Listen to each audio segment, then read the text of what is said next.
This year, Pokemon turns 30, and in those 3 decades, it's grown from a video game to a craze to a worldwide phenomenon. And really, trying to even establish how beloved and successful this franchise is feels like kind of a waste of breath. It's Pokemon! You know what it is, your parents know it well enough to pick Pikachu out of a lineup, and your grandparents, if they're still alive, likely find it strange and confusing, but I bet the name still rings a bell. It's attracted a global fandom ranging from young children who like cute animals and bright colors, to hardcore gamers who like meticulous min-maxing and obtuse speedruns, to business-savvy collectors in search of a lucrative investment. However, nothing becomes this ubiquitous or stays this popular for so long without attracting some bad press along the way, and these collectible monsters are definitely no exception. So, allow me to take you on a long journey through some of the best, worst, and weirdest controversies in Pokemon's 30-year history.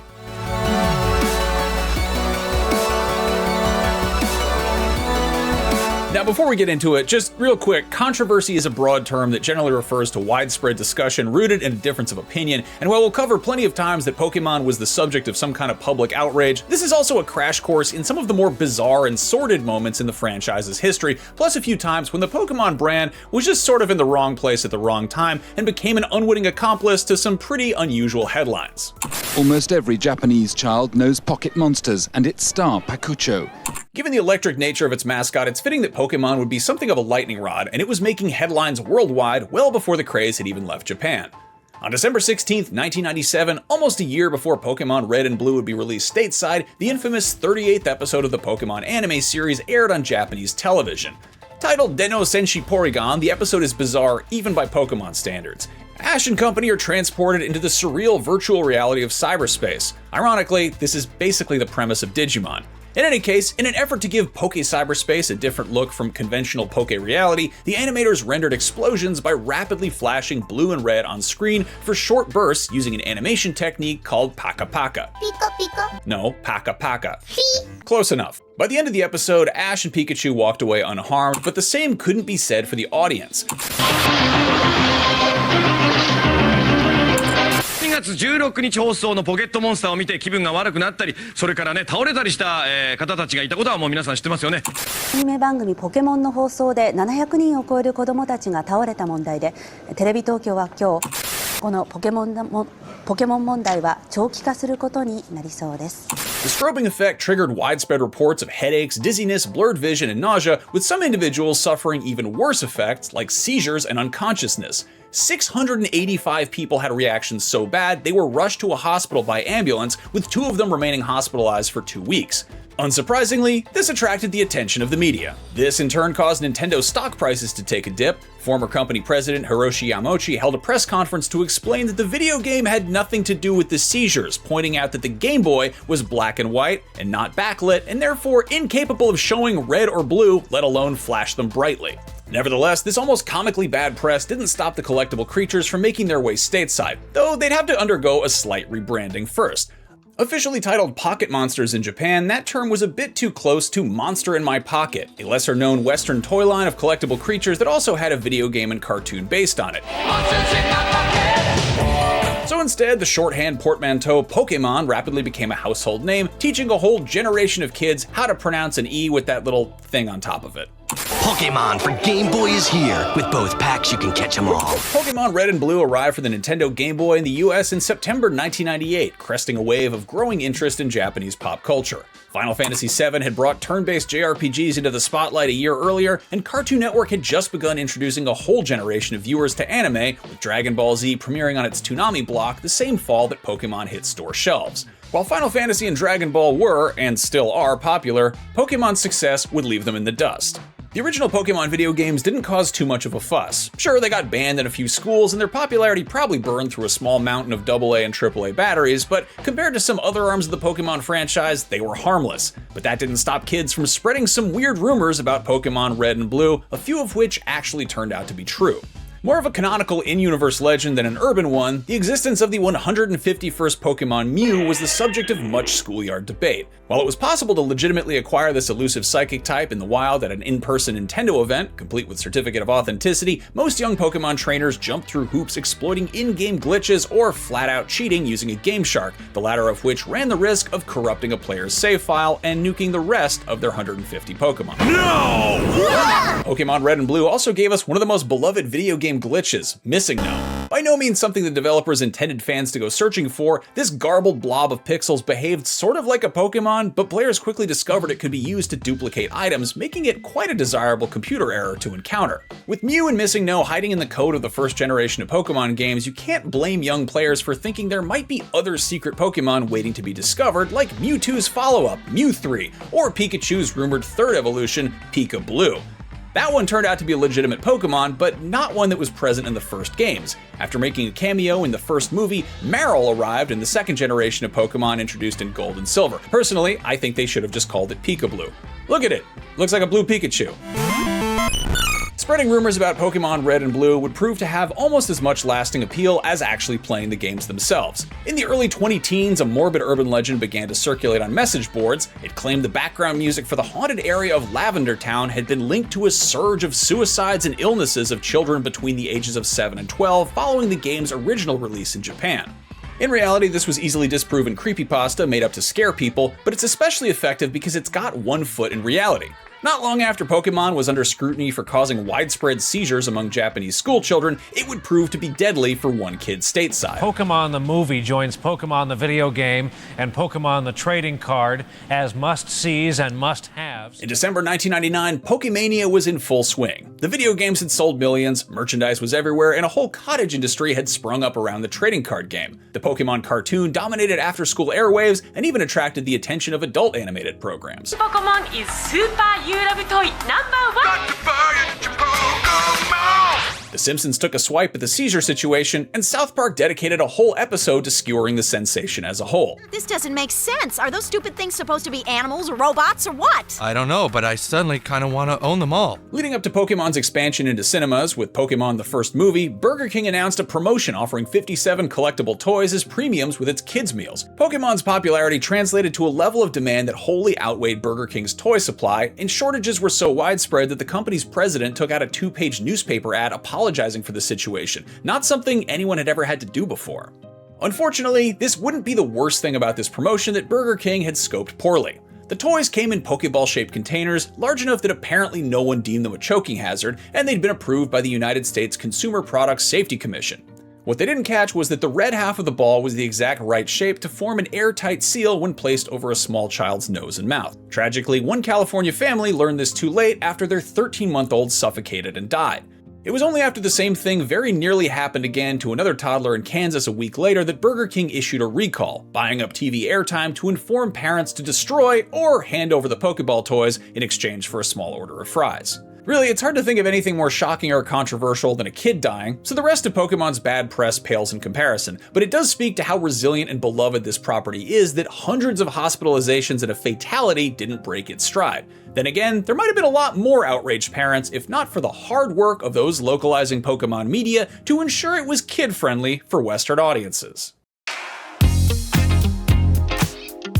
Bulbasaur, cereal, now! Squirtle, Milkboo, Charmander, Toast Attack! In addition to dubbing the Pokemon anime into English, 4Kids Entertainment called a few audibles in terms of what wouldn't fly stateside. Some of these changes were an effort to make it less obviously Japanese in origin. The principal cast of Satoshi, Kasumi, and Takeshi was renamed Ash, Misty, and Brock, and all instances of Japanese text were translated or removed entirely. Perhaps most infamously, the dub referred to onigiri as jelly donuts under the assumption that American kids would be less weirded out by black and white triangular donuts than by the idea of eating rice wrapped in seaweed. Jelly-filled are my favorite. Nothing beats a jelly-filled donut. A few episodes were banned entirely, some after making it to air, some preemptively. The fan service-heavy Beauty and the Beach featured James from Team Rocket donning a pair of inflatable breasts in order to win a swimsuit competition, something that may have left younger viewers with a few difficult-to-answer questions for mom and dad. A heavily edited version eventually made its way to air, but even after the cuts, multiple scenes remained that involved adult men gawking at Misty, a literal child, so it was rightfully pulled from rotation. Another banned episode saw Ash and company paying a visit to the Safari Zone, which was overseen by a particularly trigger-happy game warden. So much of the episode features people waving guns around that 4 kids apparently decided it was more trouble than it was worth to try to trim around or censor and just cut the episode entirely. Unfortunately, this created some continuity errors, like Ash suddenly having an entire herd of Tauros in later episodes with no explanation whatsoever.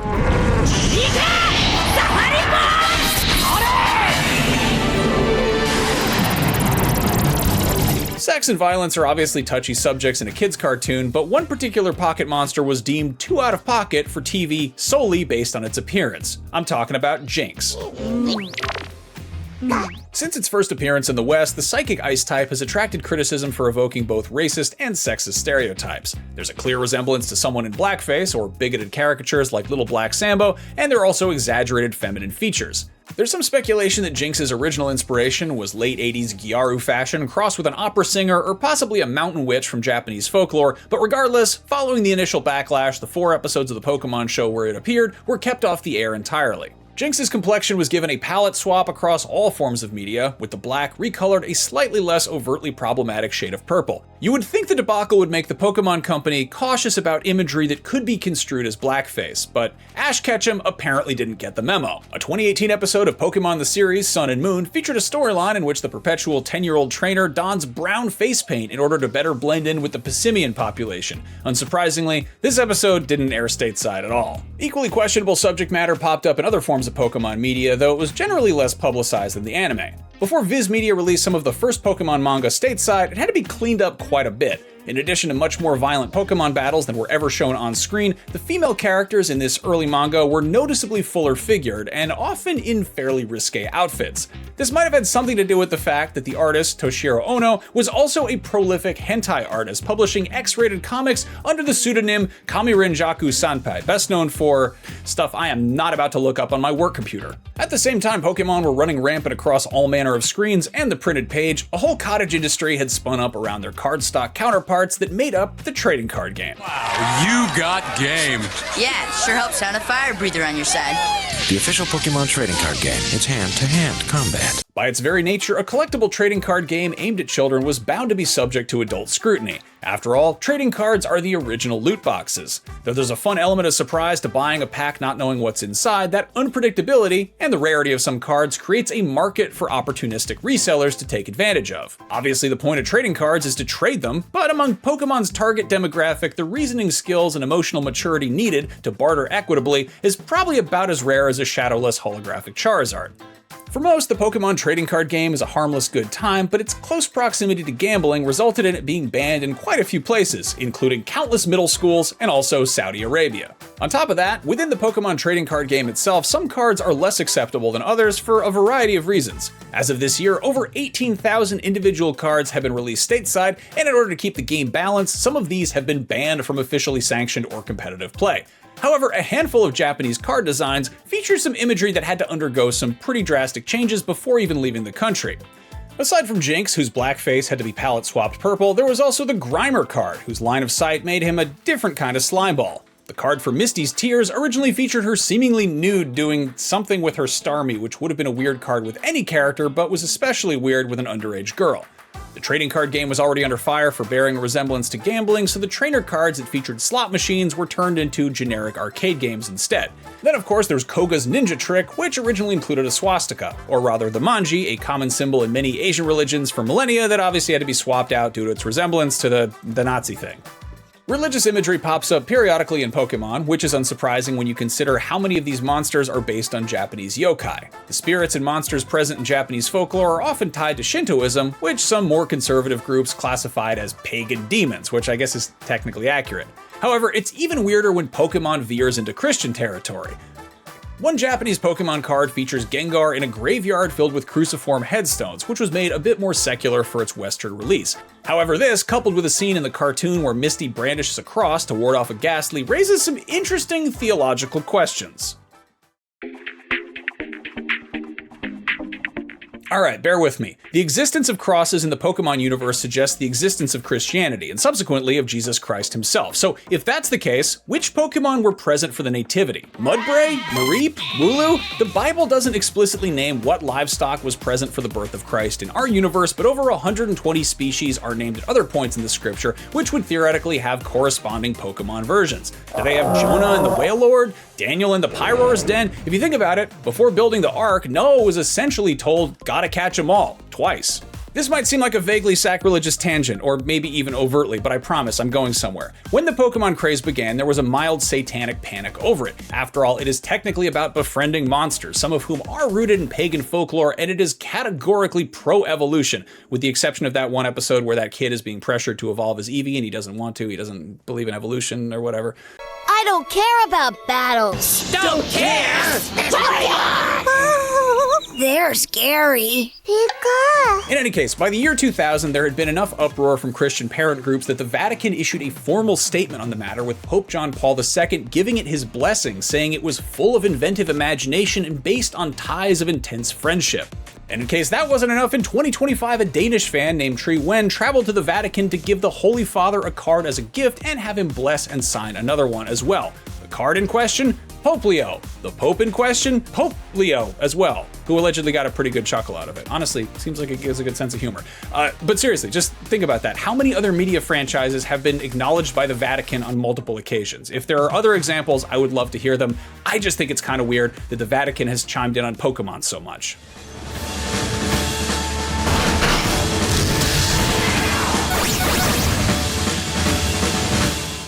It's hard to argue with the statement that the biggest evolution the Pokemon franchise has undergone since its inception came with the introduction of Pokemon GO. When it was announced in 2016, it seemed way too good to be true. Countless mobile games have overpromised with slick live-action trailers only for the actual experience to underdeliver. Niantic's reveal for Pokemon GO suggested that our phones would suddenly be transformed into advanced Pokédexes that would allow us to track and capture virtual Pokemon who are lurking around every corner in the real world. But amazingly, that's exactly what happened, and it became a cultural phenomenon that dwarfed Pokemon's initial craze. Pokemon GO has only been out for a few days, but it's already got millions following their smartphones to the most random places, and police fear possibly into harm's way. Anecdotally, I remember throwing a party in 2016, and at one point, half the guests just seemingly disappeared. And after looking around my house, I found a dozen of my friends milling around on their phones in the dark at the far corner of my yard because a wild Squirtle had appeared. Admittedly, my friends are dorks, but I feel like this is kind of indicative of what everyone was doing when this game came out. For the most part, Pokemon GO had a positive influence. Worldwide, players literally traveled across the land searching far and wide. Millions of players got some exercise, explored new areas, and maybe made some new friends along the way. But there was some bad press too. It didn't take long for some bad actors to take a cue from Team Rocket, staking out isolated Pokestops to rob unsuspecting GO players wandering around glued to their phones. Outside of St. Louis, these three suspects were arrested for allegedly using Pokemon GO to lure unsuspecting players into armed robberies. Meanwhile, reports started piling up of casualties related to the mobile game. In some cases, players themselves were at fault for not being aware of their surroundings, falling off cliffs, or wandering into traffic. In other cases, players distracted by Pokemon GO while operating motor vehicles and other heavy machinery were to blame for injuring and in some cases killing innocent bystanders. While it's easy to say there were countless reports of Pokemon GO related accidents and other incidents, it's actually even easier to actually count them using the unofficial Pokemon GO Death Tracker website. So you're probably asking, where were the police during all of this? Well, some of them were actually playing Pokemon GO as well. A pair of LAPD officers were fired in 2017 when they failed to respond to a call for backup at an armed robbery because they were trying to catch a Snorlax. It's a Snorlax! Considering how many deaths and injuries occur every day because people are distracted by their phones for much less exciting reasons than catching cartoon monsters, it's unfair to say that Pokemon GO is specifically at fault. The sheer volume of Pokemon GO related headlines just Pokemon goes to show you how much of a part of the zeitgeist it was in the mid-2010s. After all, it may very well be the first video game to become a hot button topic in a presidential election. Most infamously, Hillary Clinton gave us the cringe heard round the world. But I'm trying to figure out how we get them to have Pokemon go to the polls. But the Washington Examiner also brought up the craze during an interview with Donald Trump, who acknowledged its popularity, saying he wished he had time to play. Meanwhile, his social media team wasted no time at all spinning up a Pokemon Go spoof titled Crooked Hillary No. It's not unheard of for politicians to chime in on trivial trends from time to time, but Pokemon Go's popularity saw it make some wild appearances in conjunction with other branches of government. U.S. State Department spokesperson John Kirby stopped mid-sentence to bust a reporter's chops for trying to catch a Pokemon during a briefing about fighting ISIS. You're playing the Pokemon thing right there, aren't you? I'm just keeping an eye on it. This isn't an exclusively American problem either. Norwegian Liberal Party leader Trine Skei Grande was caught playing during a foreign affairs and defense meeting. Aside from just being a distraction, there have been some serious concerns about where it's acceptable to be catching Pokemon. A declassified memo with the subject line, "Are you at an agency facility? Pokemon No," reminded government officials of the potential security risks that come with playing a mobile game that utilizes GPS data and smartphone cameras. Pokemon Go doubling as a surveillance tool is also not an exclusively American concern. It's banned or severely restricted in multiple countries, including China, North Korea, and Iran for that exact reason. In 2025, further concerns were raised when Pokemon Go developer Niantic was acquired, user data and all, for $3.5 billion by Scopely, a subsidiary of Savvy Games Group. Savvy Games Group is the gaming division of the Public Investment Fund, which does business on behalf of the government of Saudi Arabia, where, ironically, you may recall Pokemon has been banned on and off since 2001 for its resemblance to gambling and for promoting non-Islamic values. Considering that religion, politics, and money are the three topics you don't bring up in polite conversation, it's shocking how often this squeaky clean, family-friendly IP about cute cartoon animals overlaps with those big, scary, grown-up topics. But hey, since we're 2/3 of the way there, we might as well just go for the hat trick. Oh, wow. Yeah. We're in the lap of luxury. We hit the jackpot. From the jump, Pokemon has been a bigger cash cow than if Miltank could learn Payday. In terms of individual game sales, the original primary colored Pokemon games are the series' most successful entries to date, with almost 50 million units sold. Admittedly, that's a number that pales in comparison to the hundreds of millions of copies of Minecraft and Grand Theft Auto 5 out in the wild.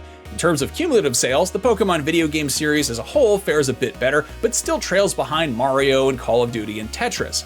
However, as a media franchise in general, Pokemon is the biggest on the planet, raking in well over $100 billion to date across video games, trading cards, merchandise, feature films, home video, and basically everything else, including, but not limited to, placement on commercial airlines inside and out. Japanese airline ANA struck a deal with the Pokemon Company to not only wrap several of its jets in special Pokemon-themed liveries, a process that costs hundreds of thousands of dollars on its own, but also to produce a Pokemon-filled safety video filled with such hallucinatory imagery as a Jigglypuff busting a passenger for vaping and Mr. Mime demonstrating proper oxygen mask use. Place it over your nose and mouth and breathe normally. Pokemon Company making money selling Pokemon stuff is to be expected. Less expected is how the secondary market for Pokemon cards has grown from an accessible hobby for fans and collectors of all ages to a serious business opportunity for speculative investors.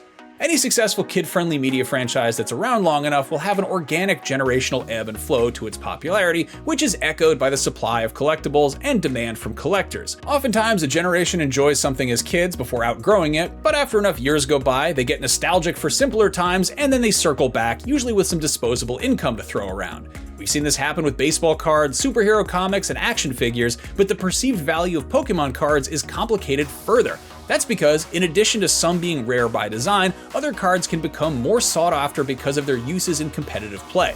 This is further affected by official rule changes, which can make cards more or less valuable overnight. So, with this many variables, you can see how it could attract the attention of speculators looking to turn a profit. Between 2019 and 2020, eBay reported a 574% increase in sales of Pokemon cards, which only went up in 2021 when millions of millennials and Gen Yers found themselves stuck indoors during lockdown during uncertain times. Pokemon offered a nostalgic escape, whether that came from getting their old cards out of storage, buying new ones, or both. The surge in popularity of the cards was echoed by 2022's Pokemon Scarlet and Violet, which is the best-selling Pokemon game this century behind the Gen 1 and Gen 2 Game Boy installments. Despite Pokemon's efforts to distance the card game from gambling, a large chunk of its secondhand market hinges on luck. These things come blind bagged, so a sealed case of booster packs might be a sound investment if there's a rare card hiding within, but unwrapping it all to find out destroys the value for any collectors who are willing to pay big money for that element of surprise and the nostalgic joy of opening a fresh pack for themselves. So in a sense, paying top dollar for sealed Pokemon cards in hopes of getting a rare pull is like buying Schrodinger's cat sight unseen in hopes that it's a healthy living purebred rather than a dead stray, but until you open the box to find out, it is simultaneously both. In 2022, YouTuber turned wrestler Logan Paul made headlines when he swapped a PSA Grade 9 Pikachu Illustrator card and $4 million for that very same card that had been graded a perfect 10, which earned him the Guinness World Record for most expensive Pokemon trading cards sold at a private sale. At the time, this might have seemed like an obscene waste of money, and really that's definitely still up for debate, but on February 16th, 2026, literally as I was writing this script, he resold it for $16.5 million. That is more than quadruple what he paid in 2022. There are only around 40 copies of this particular card in circulation, so they're all worth something, but in addition to being the only one graded a perfect 10, it is also the only one to win a Guinness World Record or be placed in a jewel-encrusted amulet that appeared at WrestleMania. Weirdly, there is a precedent here. Any copy of Action Comics #1 is valuable because it's the first appearance of Superman, but the specific copy that Nicolas Cage bought in 1996, had stolen from his house during a party in 2000, and then miraculously recovered when it was found in a storage unit over a decade later, that specific copy sold for $15 million earlier this year. See also the Mona Lisa, a relatively unknown painting until it became an international spectacle after an Italian handyman stole it from the Louvre in 1911 and eluded authorities for 2 years. It's not just the thing itself that's valuable, it's the history surrounding the thing. Just like rare comics or famous paintings, anything that some are willing to pay millions of dollars for, others are more than willing to steal. And Pokemon's 30th anniversary year kicked off with a spike of high-profile Pokemon card thefts. 2 days after Logan Paul's Pikachu sold at auction, thieves made off with $180,000 worth of rare cards after smashing through the wall of an Anaheim collectibles shop. Weeks before that, robbers pulled off a similar job at a New York City card store, holding customers at gunpoint. I'm not sure if that says more about how far Pokemon has come or how far gone everything else is, but whatever it is, here we are. As a franchise, Pokemon is singular in that it's never really waned in popularity. A new generation of monsters gets introduced roughly every 3 years, with each mainline video game, which is just about the right cadence to attract a whole new generation of young players, just as the interest of the previous generation begins to wane. Some fans outgrow Pokemon in favor of other, much less interesting pursuits, but there are also plenty of ride or die fans who stick around forever. Any hardcore fanbase will find stuff to get pissed off about. In Pokemon's case, one major Q-bone of contention is Game Freak's gradual, incremental improvements to the games. Despite being a game all about evolution, Pokemon has played it infuriatingly safe compared to the leaps and bounds that video games as a whole have made over the last 3 decades. But one could argue that's not a bug, it's a feature. As much as it frustrates serious players, Pokemon's simplicity is what made it a hit with younger gamers in the first place, and its familiarity is what makes it so easy for lapsed players to go back to. The Pokemon Company might not like to rock the boat, but the amount of waves that Pokemon has generated in the last 30 years says a lot about how massive this particular vessel is. These waves, whether they're controversial, outrageous, or just bizarre, aren't a reflection of Pokemon itself, but rather its place in our society and how massively, unprecedentedly popular it is. Lots of things are popular, but not to this degree. Spider-Man and Minnie Mouse might be household names, and they might be floats in the Macy's Thanksgiving Day Parade, but how often have they received papal blessings, been used by politicians to appeal to prospective voters, or driven people to commit felonies? Pokemon's popularity is showing no sign of slowing down, and it's bound to make plenty more weird headlines in years to come. And not that hundreds of superpowered cartoon animals are boring, but these bizarre overlaps with our reality certainly keep things interesting. Anyway, there you have it, a weird crash course in weird Pokemon-related stuff. What Pokemon-related controversy, debacle, or strange situation did I leave out? Perhaps KFC's baffling decision in the late 90s to sell plushies of Zubat, Seal, Vulpix, and Dratini, rather than, I don't know, Pokemon that people recognize like Pikachu and the starters. Whose call was that? These days, everyone's trying to catch Nintendo's Pokemon. There's also the fact that Ryan Reynolds played Detective Pikachu instead of the fan-favorite casting choice Danny DeVito, who I still hope we get in one of these movies. There's also that one IGN review that somebody's already razzing us for in the comments. That was quite a controversy. Let me know your thoughts in the comments below, and for more Pokemon history, check out our deep dive on how Pokemon owes its success to one of Nintendo's least successful accessories, and for all things Pokemon, you already know where to find it, the tall grass. Or IGN, whichever.